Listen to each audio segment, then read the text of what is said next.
Okay, magandang umaga, magandang hapon, magandang tanghali sa inyong lahat, mga kapartner. Narito tayo sa bagong episode ng Kapartner Podcast Season 2. Kasama nga pala natin ngayon ang kapartner dealer na si Sir Alan Pareño ng Par Auto Trading from Bacolod. So please welcome naman. Maayong aga, mayong ugto kag maayong gabi. I am Alan Pareño from Bacolod City, owner of Par Auto Trading. Mas gabong palakpakan para kay Sir Alan. Thank you po, sir. Maraming salamat. Okay, ayan. Sabi ko sa'yo, mas kinabahan ako sa pangalan mo eh. Diba? So, syempre, andito si Sir para magbahagi ng kanyang story at ang kanyang mga lessons na natutunan during his time. During his time? Grabe, parang history, no? Anyway, nung umaangat na siya sa pagiging businessman. Alright? Sige. Sir Alan, are you ready? More than ready, sir po. More than ready? Kasi ang dami naming pinagkwentuhan kanina. Siguro ready naman na siya today. Yes po, sir. At dahil dyan, magsimula tayo sa fast talk. Okay lang, sir? Yes po, sir. Ano, sir, ha? Mabilisan lang to. I will give you 2 options. Ano yung pinaka-best doon? Sagot ka kaagad, ha? Okay. Alright. Sige, sir. Are you a morning person or a night person? I'm a morning person po, sir. Save or spend? Save. Alright. Fast food or home cook? Home cook. Home Definitely. cook. Nagluluto? Hindi po, sir. May nagluluto, sir. May nagluluto. Coffee or tea? Tea. Tea. Date night or overtime? Date night. Ano yung love language mo? I think time po, sir. Time. Ano mas gusto mo? Outing kayo ng family mo? Beach or more of nature? I preferred mountain, sir. Mountains, Mountains. so nature. Nature, Okay, yes. punta naman tayo sa showbiz. Wow, showbiz. Grabe yung showbiz, no? Okay, action or rom-com? Rom-com. Rom-com. Punta tayo sa food. Sweet or spicy? I like sweet po, sir. Okay, sweet. Sweet. Sweet pala si Sir. Ayan na, mga partner natin. Sweet si Sir. Wala. Introvert, extrovert? I'm more into extrovert, sir. O baka ambivert tayo. Sure, depende. Ano naman ang paborito mong quote na pwedeng i-share sa mga partner natin today? Siguro, sir, yung Jeremiah 29:11, sir. Ano yan, That's it's my life verse. For I know the plans that I have for you, declares the Lord. Those are plans to prosper you, not to harm you. Amen. Yeah. Thank you so much, sir. Alright, sir. So, punta na tayo sa ano natin, sa ating program proper. Mabilis lang naman to, sir. Okay po, sir. Dahil dyan, maglalaan ako ng 2 hours for this 2 hours for this interview. But anyway, sir, sige. Total, guest ka namin today.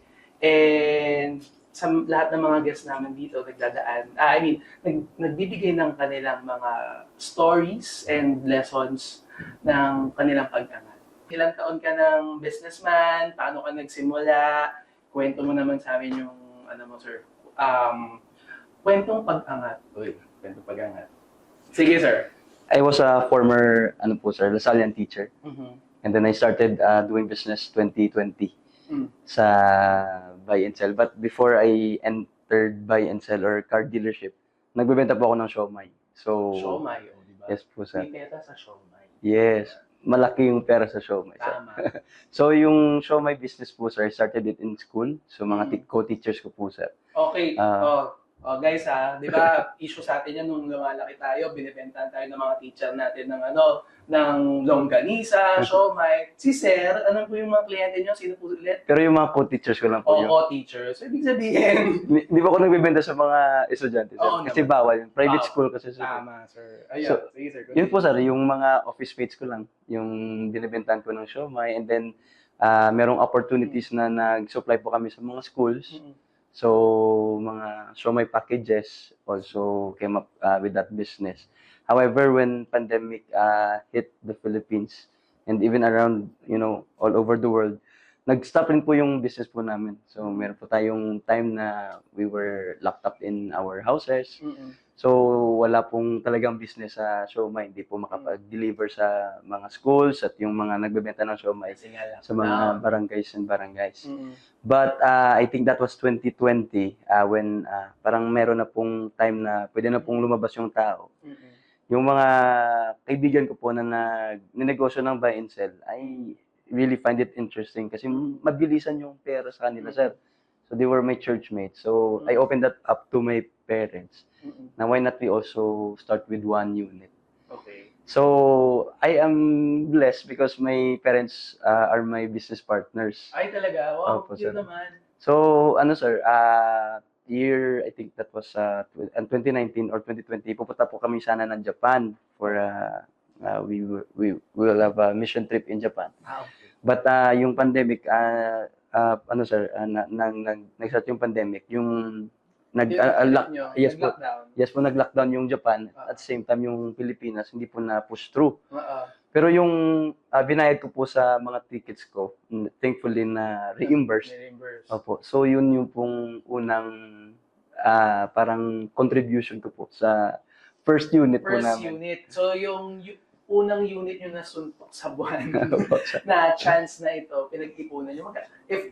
Kung Yes po, comfortable sir. ka lang to share, magkano yung unit na nilaan? Magkano yung unit na yon na nilaan yung pamilya para doon? Yes po, sir. To be honest, sir, my only contribution was 12,000 pesos, sir. And then the rest of it was from my parents. From your parents. Pero yung good thing, sir, 50-50 yung parang Hatian. katian, sir. So, ibig sabihin, 50 from your parents, 50 sa'yo. Opo, sir. So, parang ganun po, sir, yung nangyari. So, we bought Hyundai Accent 2012. 22. Tapos yung bumili nun is yung principal pa ng school namin. Ay, wow. Yung wife niya ngayon. Mm-mm. So, it was really a coincidence na Mm-mm. yung parang fiancé pala ng principal ko, yung bili. yung bibili. Mm-mm. So, we bought it, let's say, today, then the next day of it, na benta po namin. Ang So, bilis. yun po, sir. Nakita po namin yung talagang yung potential na, wow, yung tao pala, kahit na pandemic, bibili ng sasakyan. And Correct. I think, sir, that was the time na yung sasakyan, sir, is no longer a luxury.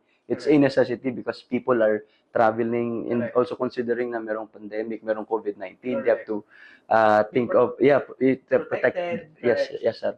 Yung mga pamilya nila sa ibang bansa, talagang nagpapadala ng pera para mabila ng sasakyan yung mga pamilya nila, sir. Correct. So yun po, sir, going back, we bought one unit, yung Hyundai Accent, and it was a cash basis transaction. And then, ayun po, sir, it started there, and the rest is history. Wow. Yung history, syempre, kukwento natin. Hindi, joke lang. Masyado mahaba yung kwento na yun. But anyway, sir, kaya naman siguro ng 50-50 kasi network mo yun, sir, eh. Di ba? Yes po, sir. Came from your, the husband of your principal, di ba? From the school where you work with. Yes po, sir. So, sa tingin ko, yun yung binigay naman ng parents mo na as, oy, ibig sabihin yung anak ko, nandun pala yung network, sige, 50-50 tayo. Opo, For sir. this na. And then, napalago. Yes po, Kaya siya sir. napunta sa car industry. Yes, So, sir. ayun, maraming salamat for sharing that story, sir, no? And syempre, as you said, during the pandemic, lahat tayo nagkaroon ng struggle, di ba? Yes po, sir. During your since you are now a dealership, ano naman yung hardest challenge na na-encounter mo so far and paano mo siya nalampasan? Okay. So, syempre, sir, this is, we were newbie in the car dealership industry. So, everything is new and it's a business to learn. So, I think, sir, the challenge along the way was paano talaga pumili ng quality na unit. Especially, sir, na, I'm a teacher. I don't have any background with...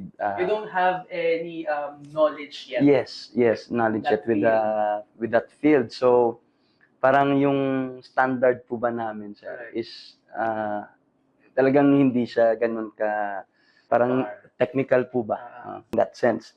So, ano yun po, sir, yung challenge is to get a quality unit na talagang it will serve our clients well.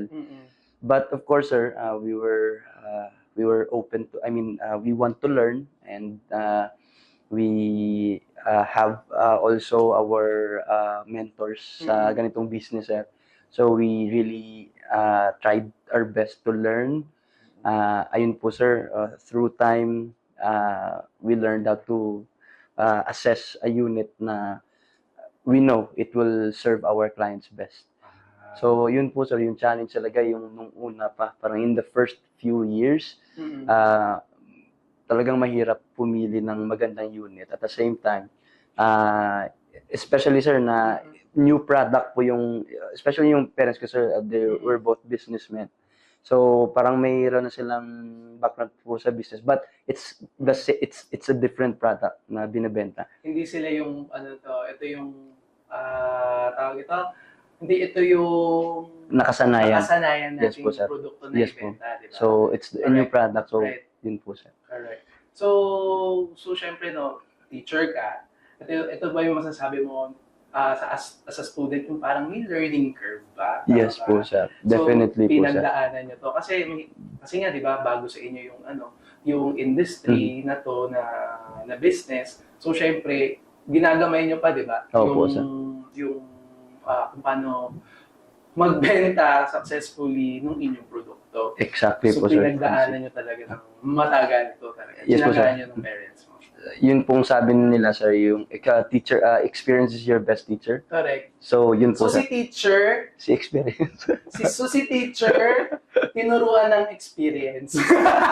Oh, galing. Diba, Oh, sir? Si Sir Alan, teacher siya, tinuruan siya ng Experience. experience or life lesson, di ba?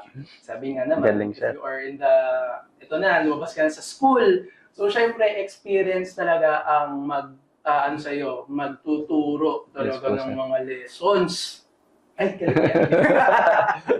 So, ayan ha. So, if you are, by the way, si Sir how young are you pala, Sir? I'm, sir, 29 years old Oh, po, sir. 29 years old. And he now owns a dealership.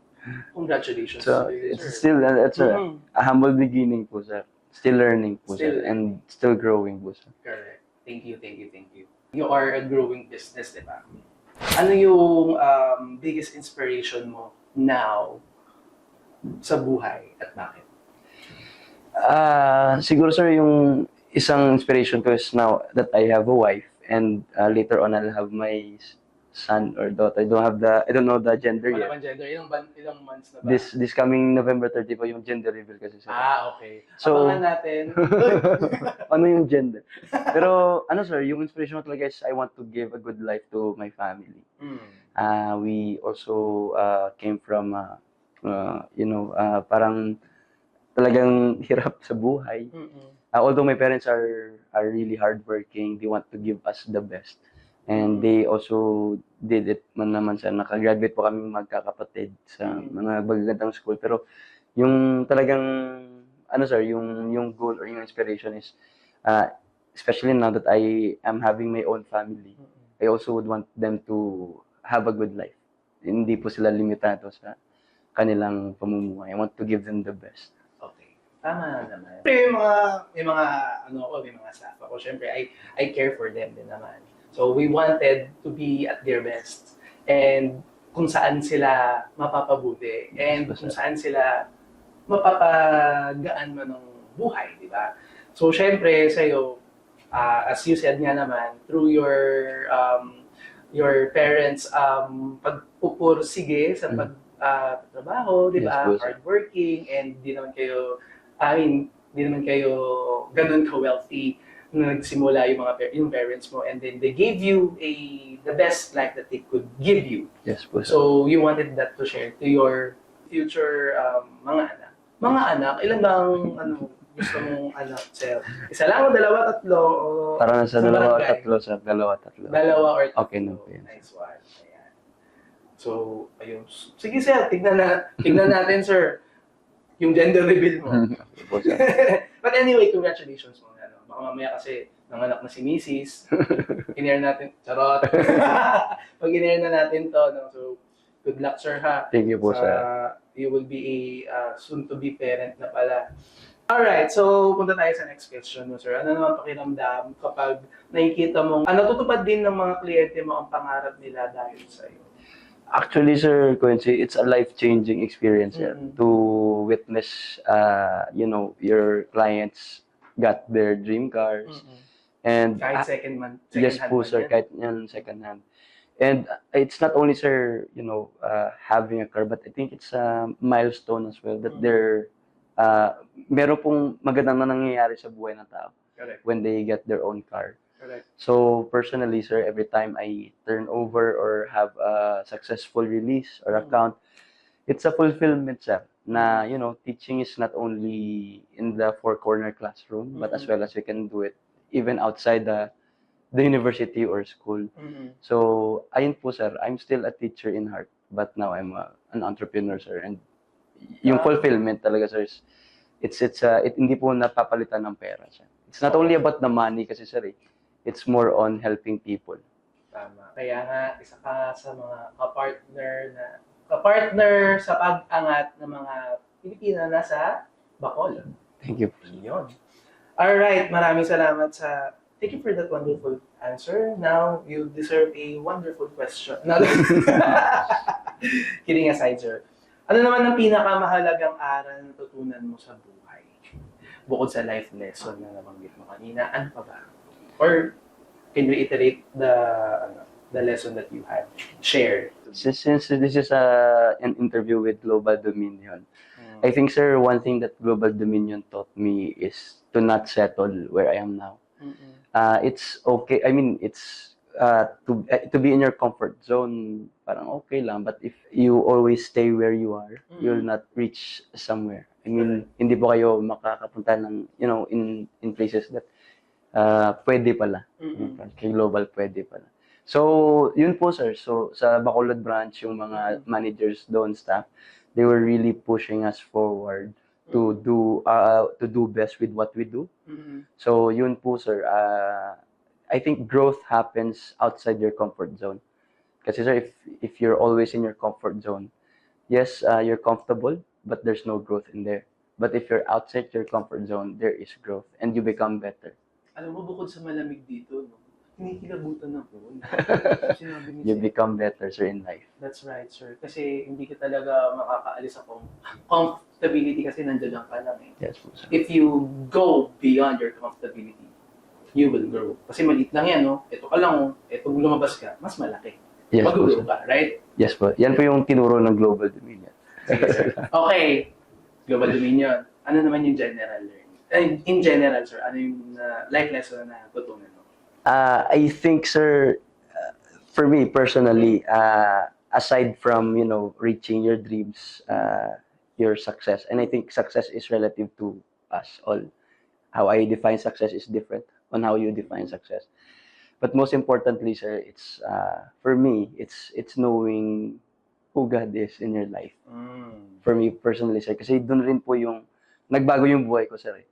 And also, doon rin po, nag-transform yung heart ko, sir, na wow, si Lord pala merong good plan sa akin. Like what you said, or you asked me earlier, sir, ano yung favorite, parang quote ko po ba, sir? So yun po, sir, yung Jeremiah 29:11, na for God knows, for He knows the plans that He has for us, plans to prosper us and not to harm us, plans to give us hope and a bright future. So I believe God has a bright future for all of us. He has good plans for you and for me, na we just have to unfold those plans. His plans are always better than our plans, sir. So, parang ganito rin sa akin, sir. I never thought to be here. Yeah, we But never thought na magiging... Yes po, sir. But again, sir, he exceeded my expectations. Yun po yung sabi niya sa Bible, sir. God is able to do exceedingly, abundantly, above all that you could ask or even think. Just sir, side note, sir. Is it okay to share my experience, sir? Go ahead. Before, sir, when I was studying, nagsasakay po ako sa jeep doon sa Bacolod po, sir. Sabi ko, pag hindi ako naging teacher, magta-taxi driver ako. Wow. Kasi, sir, yung taxi driver na nasa aircon na, kasi, sir, nung nagda-drive lang, yun po, sir, parang maganda yung buhay siguro nila, sir. Tapos doon sa amin, sir, pag mag-taxi ka, mayaman ka. Parang ganun po, sir, doon sa Bacolod. So, I said to myself, if I will not be a teacher, I will be a taxi driver. But he exceeded my expectation. I did not become a taxi driver, but I become a car dealer. Nothing wrong with taxi drivers, sir. They have the best work. But personally, yung dream ko na may taxi driver, he made me a car dealer. Correct. Huwag ka mag-alala, sir. Sabi niya, taxi driver pala gusto mo. Sige, bibigyan kita mas malaki dyan. Yes po, sir. Car dealership. Yes po, sir. Diba? The best po, sir. So, Nice one. Thank you for sharing that story, yes sir. po, sir. But sir, yung God loves us, sir. He came not to judge people. Yep. Yeah. So He loves us no matter what, sir. Right. Ano ang advice mo sa mga taong gustong magsimula ng car dealership business? Or kahit man ng anong business man yung gusto nila? Yes, sir. I would really encourage people, sir, to Bo Sanchez, sir. Bo Sanchez, Bo Sanchez, yeah. Yes, he once said in his, I think, videos, Mm-mm. you look for something to sell. Look for something that you can sell. May it be a ball pen or, Or may it be yourself. yes, Mm. may it be show myself, just like what I did before. Siomay. Po. May So, pera sa siomay. so we start with humble beginnings. Yeah. Yung sabi nga sa Bible, sir, your beginning may be humble, but your future will be great. You may start small, but if you become consistent with what you do, Mhm. later on you'll see it's already big. So, yun po, sir. Sa mga gustong mag-car dealership, and I also encourage it to my friends. Kasi, sir, Mm. all of us here can actually start. Actually, lahat tayo. Lahat tayo, sir. Kahit just like me. Mm-mm. 12,000 lang yung puhunan ko, sir. So, yung isang car, you can start from there. And then you can buy. I mean, it can grow as long as, Correct. ano po, sir, I mean, faithful ka po sa mga small beginnings, humble Kasi hindi beginnings. naman lahat, tiba-tiba ka kaagad. Oo nga, sir. Pagdadaan mo talaga yung hirap. Yes po, So, sir. sabi nga ni sir, kung doon ka sa comfort zone mo, na laging, ay, makakikita dito, ganyan, madali lang, di ba? Yes po, sir. No. Nasa ano siya, if you go outside or beyond your capacity, di ba? Yes po, sir. You'll grow talaga. Like what he said, di ba? Sir, ano naman yung gusto kong tanungin? Ano yung hindi mo ine-expect na nangyayari sa'yo nung naging dealer ka na? I mean, nung nagba-buy and sell ka na. Ano yung hindi mo ine-expect? Una siguro, sir, being a full-time car dealer, sir, or Car dealer. yes, sir. Kasi we were taught nasa employment yung ano, sir, yung parang Pag-angat. pangat ng buhay, yung nasa employment yung pag-asa. Pag-asa. So, Hindi naman kasi lahat. Hindi naman lahat, yes, sir. Actually, sir. So, year 2022, I was about to be promoted, sir, sa school. So, maging principal ka na, sir? Hindi naman, sir. But, Principal. yung magre-regular na po, sir, sa Lasal. So, I think, sir, that's one job na talagang pinapangarap ng marami. Especially sa mga teachers na kagaya ko. But, when I find the potential po sa business, I had a decision to make to leave my career and to be full-time businessman. So, ayun po, sir. I decided to quit my job and mag full-time businessman. Correct. So, And yun po, sir, yun talaga po yung isang parang nagbago sa buhay ko. Na I'm no longer, limited to 8 to 5 or 9 to 6 9 to 6 job. jobs. So I can work all day or I can also go on vacation all day. Parang ganun po, sir. Correct. So parang yan po, sir, yung parang grateful talaga ako, sir. And as a dealer naman, Yes po, sir. ano naman yung hindi mo ina-expect na magkaroon ka? Siguro, sir, yung showroom, sir. Sure. Yung showroom kasi namin, sir, it's very significant kasi hindi po siya rented. We bought the lot and we also constructed we had the construction with the showroom na hindi po galing sa utang. We paid it also cash. Correct. So it's a milestone po sa amin na we started with one unit, but now we got a showroom. It's a humble showroom naman po, sir. But I think it will start from there naman. It's a milestone. It's a milestone for me. So we can cater our clients na parang di na ba, sir, na pupunta kung saan-saan, kundi meron po kaming opisina where we can meet our clients and Correct. have our transactions po, sir. Si Par Auto Trading ay meron ng showroom. Yes, po. Kailan nag-start yung showroom? Yung showroom po namin, sir, we had our blessing last May lang po, sir. Last May 2026. lang. 2025. Yes po, sir. So we just opened it and we also secured complete business permits. Correct. So we want to become a blessing din po, sir, sa city po namin. Taxpayer Taxpayer po tayo. tayo, legit po tayo. Opo. Legit po si Sir. Opo, Nagbabayad yan po, sir. siya ng tax. Yes po, sir. So ganun po, sir. Oo. At dahil dyan, binanggit ni Sir yung showroom niya, di ba? Total, mga ka-partner, na feature na natin si Sir Alan sa isa sa mga videos natin here in Facebook. Sa Facebook namin. You can visit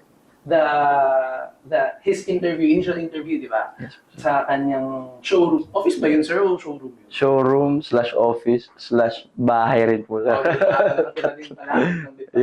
yung parents ko, sir, sa kanilang bahay. At dahil dyan, sir, sige, na-feature na natin yung yung showroom ni sir sa one of our videos in our social medias. Okay? Kung interested kayo, you can watch that video or you can visit the page of Sir Alan. Sir, ano yung Facebook page mo? Okay, so meron po tayong Facebook page. It's Par Auto Trading po, sir. So, PAR Auto and then Trading. Alright. Ilang followers ba yan, sir? Baka pwede. So, we're, more than 5,000 followers. And we have 100% recommendations, sir, Oh, sa talaga? mga clients po namin. Sana all. So, we have several good recommendations from our clients. You can check from our page for your reference as well. And soon, probably, baka mag-increase pa after watching this video. Yes, sir. Right? Organic lang kasi yung page, sir. Ayan. So, dahil nabanggit na ng sir yung mga kwento niya, lahat ng mga pinagdaanan niya, mga stories na shinare niya dito, to sum it all up, sir, ano ba ang hashtag pwede pala story ni Sir Alan? Yun po, sir. As a car dealer, really, yung Global Dominion made a big impact in my life, personally. Na talagang na-change po yung mindset ko, yung perspective ko sa buhay, that the world is big and you can be someone in this world as well. So, with their help, with their support in our business po, sir, ayun po, sir, we reached milestones such as consistent as top dealer in our branch, a top dealer in Visayas as well at one point, and to be here in the head office, it's already a testament that the Lord is working in my life through Global Dominion. And having your own dealership. Yes, and also to have a showroom, sir. Yun po, sir, pwede pala. Kasi sir, Pwede pala mag-showroom Yes. ang dating my vendor. at Yes. dating teacher. Yes Di po, ba? sir. Opo. Ayan. Yun po, sir. Parang it was really impossible for us to think na, to have more than 10 cars, parang ganun po, sir. So, pwede pala, sir. Ayun. Maraming Pwede. salamat, Sir Alan. Tayo dyan, palapakan natin siya. Thank you. Yes. And that's it. Maraming salamat, Sir Alan. You're welcome Ito po, pala sir. yung unang natin. Kamayan, no? Maraming Yes po, sir. salamat, Sir Alan, and hopefully mag-boom pa yung business Amen, mo. sir. No, sa Hopefully, Bacolod. sir. And maraming salamat ulit mga ka-partners for tuning in.